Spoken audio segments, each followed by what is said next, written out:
ॐ हिरण्यवर्णां हरिणीं सुवर्णरजतस्रजां चन्द्रां हिरण्मयीं लक्ष्मीं जातवेदो ममावह तां मावह जातवेदो लक्ष्मीमनपगामिनीं यस्यां हिरण्यं विन्देयं गामाश्वं पुरुषानहम्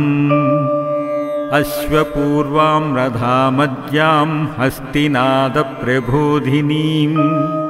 श्रियां देवीमुपाह्वये श्रीर्मा देवी जाशतां कांसोऽस्मितां हिरण्यप्राकारमार्ध्राज्वलन्ती नृपां तर्पयन्तीं पद्मे स्थितां पद्मवर्णां तामिहोपाह्वये श्रियम् चन्द्रां प्रभासां यशसा ज्वलन्ती श्रियं लोकदेवदुष्टामुदारम्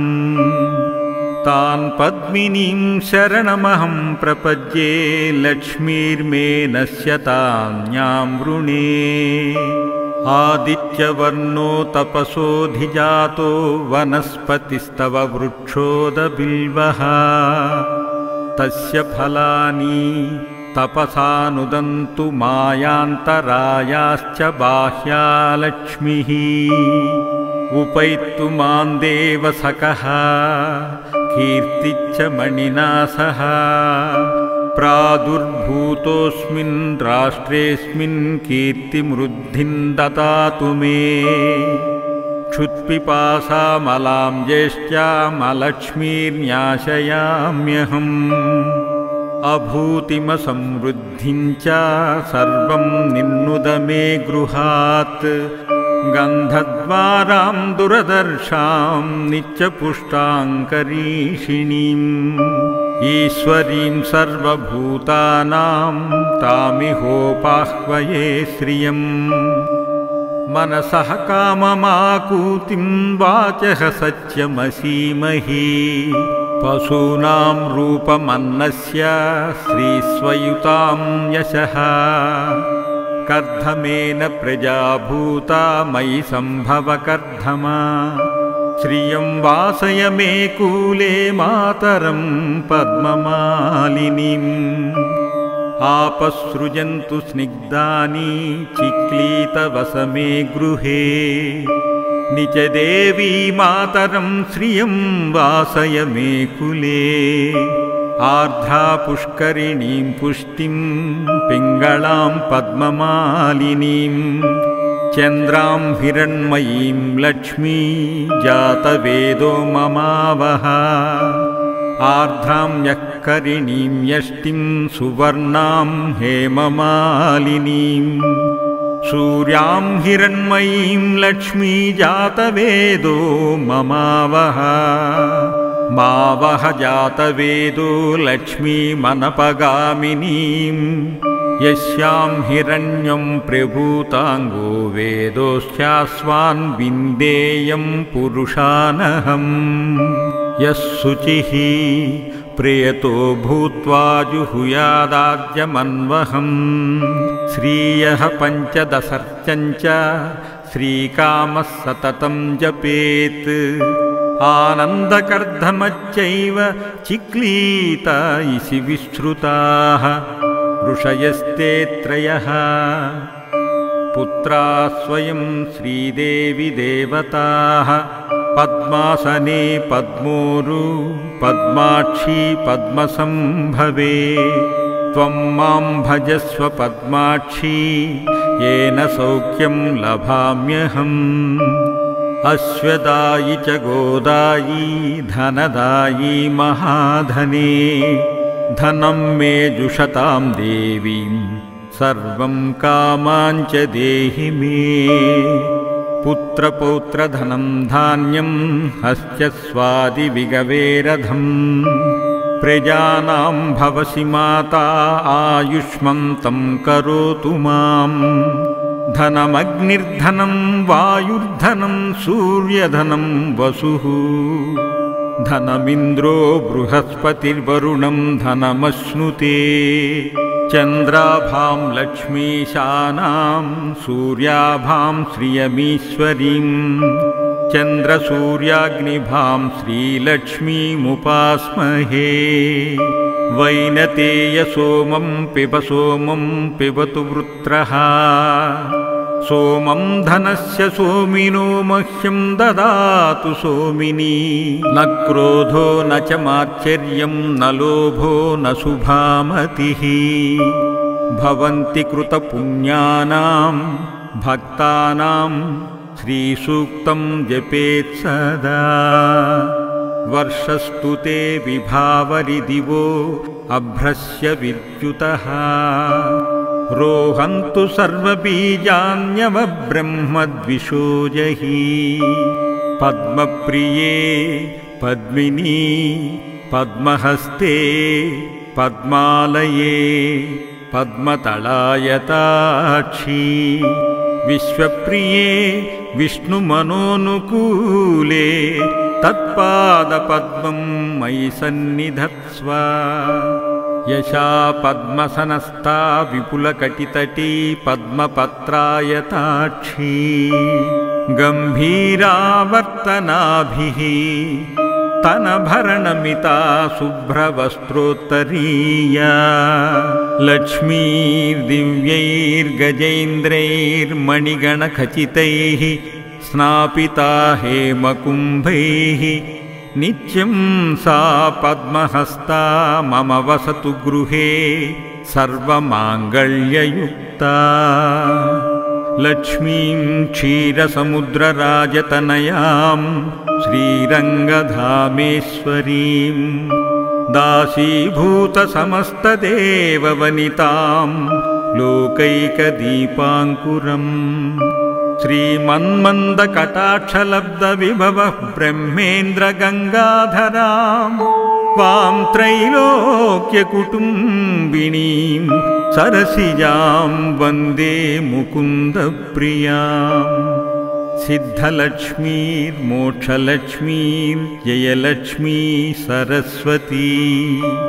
श्रीलक्ष्मीर्वरलक्ष्मीश्च प्रसन्न मम सर्वदा वराङ्कुशौ पाशमभीति मुद्रां करैर्वहन्तीं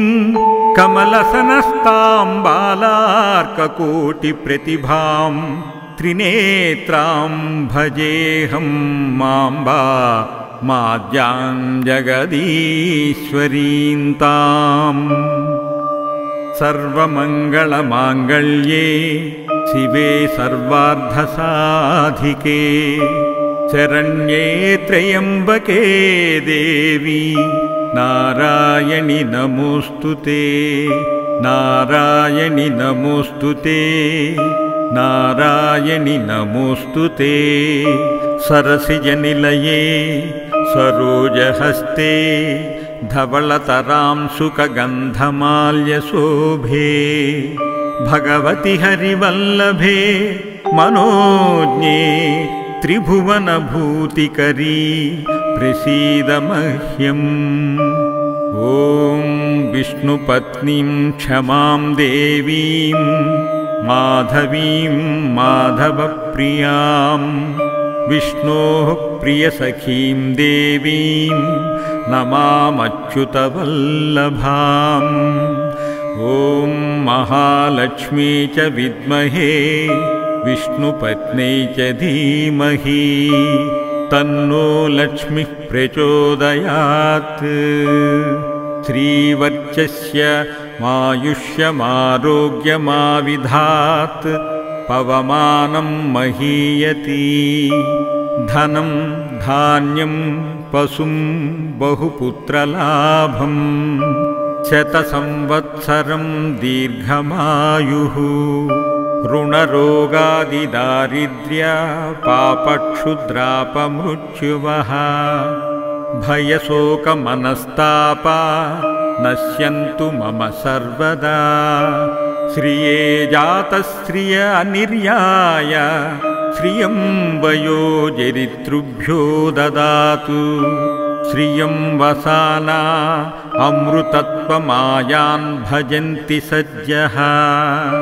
सविता विदध्यान् श्रिय एवैनं त्रच्छियामदधाति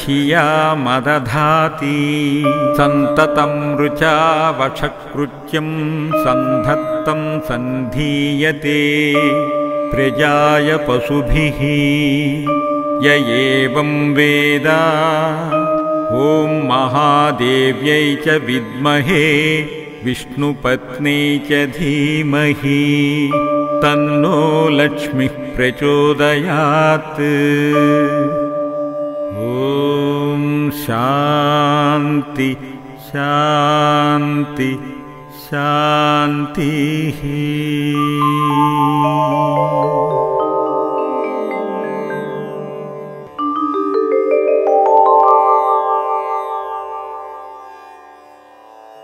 ॐ हिरण्यवर्णां हरिणीं सुवर्णरजतस्रजां चन्द्रां हिरण्मयीं लक्ष्मीं जातवेदो ममावह तां मावह जातवेदो लक्ष्मीमनपगामिनीं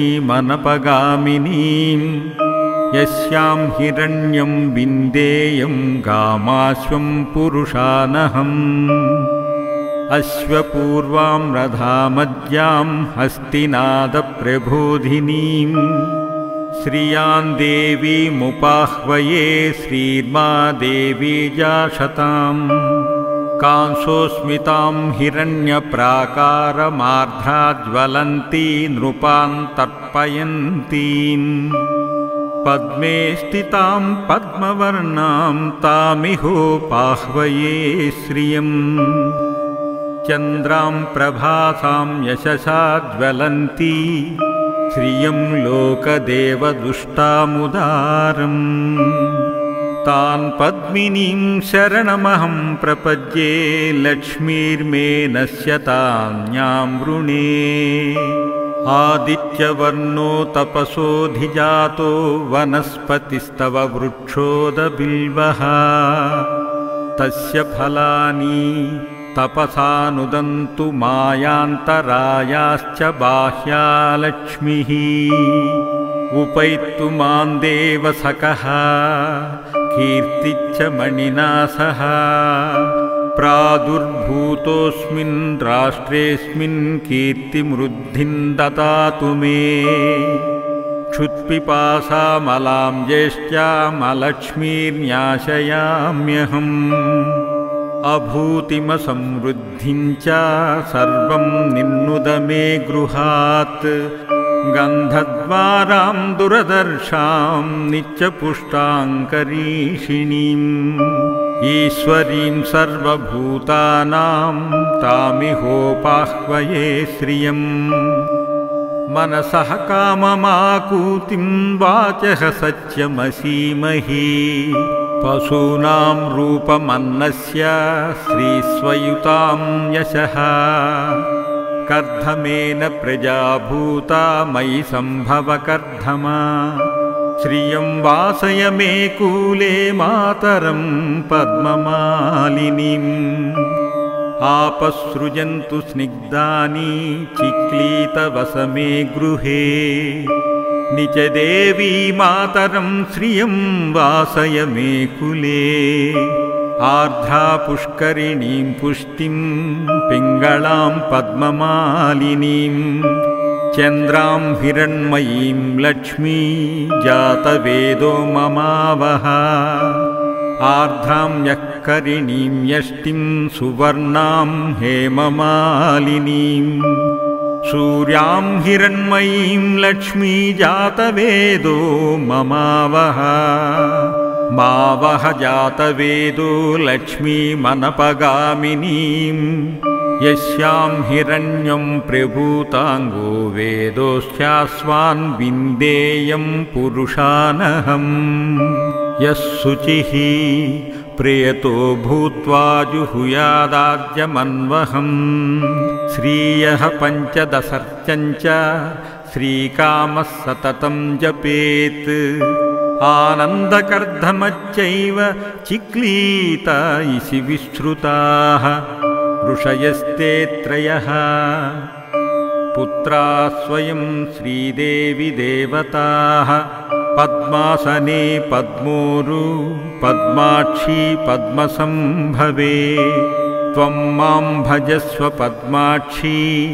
येन सौख्यं लभाम्यहम्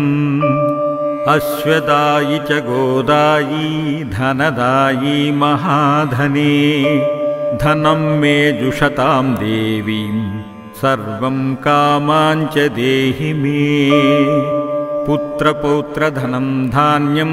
हस्त्यस्वादिविगवेरधम् प्रजानां भवसि माता आयुष्मन्तं करोतु माम् धनमग्निर्धनं वायुर्धनं सूर्यधनं वसुः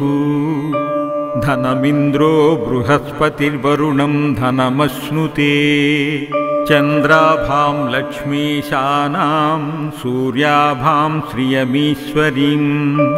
चन्द्रसूर्याग्निभां श्रीलक्ष्मीमुपास्महे वैनतेयसोमं पिबतु वृत्रः सोमं धनस्य सोमिनो मह्यं ददातु सोमिनी न क्रोधो न च मात्सर्यं न लोभो न शुभामतिः भवन्ति कृतपुण्यानां भक्तानां श्रीसूक्तं जपेत् सदा वर्षस्तु ते विभावरिदिवो अभ्रस्य विद्युतः रोहन्तु सर्वबीजान्यवब्रह्मद्विषोजहि पद्मप्रिये पद्मिनी पद्महस्ते पद्मालये पद्मतलायताक्षी विश्वप्रिये विष्णुमनोनुकूले तत्पादपद्मं मयि सन्निधत्स्व यशा पद्मसनस्ता विपुलकटितटी पद्मपत्रायताक्षी गम्भीरावर्तनाभिः तनभरणमिता शुभ्रवस्त्रोत्तरीया लक्ष्मीर्दिव्यैर्गजेन्द्रैर्मणिगणखचितैः स्नापिता हेमकुम्भैः नित्यं सा पद्महस्ता मम वसतु गृहे सर्वमाङ्गल्ययुक्ता लक्ष्मीं क्षीरसमुद्रराजतनयां श्रीरङ्गधामेश्वरीं दासीभूतसमस्तदेववनितां लोकैकदीपाङ्कुरम् श्रीमन्मन्दकटाक्षलब्धविभवः ब्रह्मेन्द्रगङ्गाधरां वां त्रैलोक्यकुटुम्बिनीं सरसिजां वन्दे मुकुन्दप्रियाम् सिद्धलक्ष्मीर्मोक्षलक्ष्मीर्जयलक्ष्मी सरस्वती श्रीलक्ष्मीर्वरलक्ष्मीश्च प्रसन्न मम सर्वदा वराङ्कुशौ पाशमभीति मुद्रां करैर्वहन्तीं कमलसनस्तां बालार्ककोटिप्रतिभां त्रिनेत्रां भजेऽहं माम्बा माद्यां जगदीश्वरीं ताम् सर्वमङ्गलमाङ्गल्ये शिवे सर्वार्धसाधिके शरण्ये त्र्यम्बके देवी नारायणि नमोऽस्तुते नारायणि नमोऽस्तुते नारायणि नमोऽस्तुते सरसिजनिलये सरोजहस्ते धवलतरां सुखगन्धमाल्यशोभे भगवति हरिवल्लभे मनोज्ञे त्रिभुवनभूतिकरी प्रसीद मह्यम् ॐ विष्णुपत्नीं क्षमां देवीं माधवीं माधवप्रियां विष्णोः प्रियसखीं देवीं नमामच्युतवल्लभाम् ॐ महालक्ष्मी च विद्महे विष्णुपत्न्यै च धीमहि तन्नो लक्ष्मीः प्रचोदयात्। श्रीवर्चस्य मायुष्यमारोग्यमाविधात् पवमानं महीयति। धनं धान्यं पशुं बहुपुत्रलाभं शतसंवत्सरं दीर्घमायुः। ऋणरोगादिदारिद्र्य पापक्षुद्रापमृत्युवः भयशोकमनस्तापा नश्यन्तु मम सर्वदा। श्रिये जातश्रिय अनिर्याय श्रियं वयोजरितृभ्यो ददातु। श्रियं वसाना अमृतत्वमायान् भजन्ति सज्जः सविता विदध्यान् श्रिय एवैनं त्रच्छियामदधाति। सन्ततं ऋचा वशकृत्यं सन्धत्तं सन्धीयते प्रजाय पशुभिः। य एवं वेद ॐ महादेव्यै च विद्महे विष्णुपत्न्यै च धीमहि तन्नो लक्ष्मीः प्रचोदयात्। ॐ शान्ति शान्ति शान्तिः।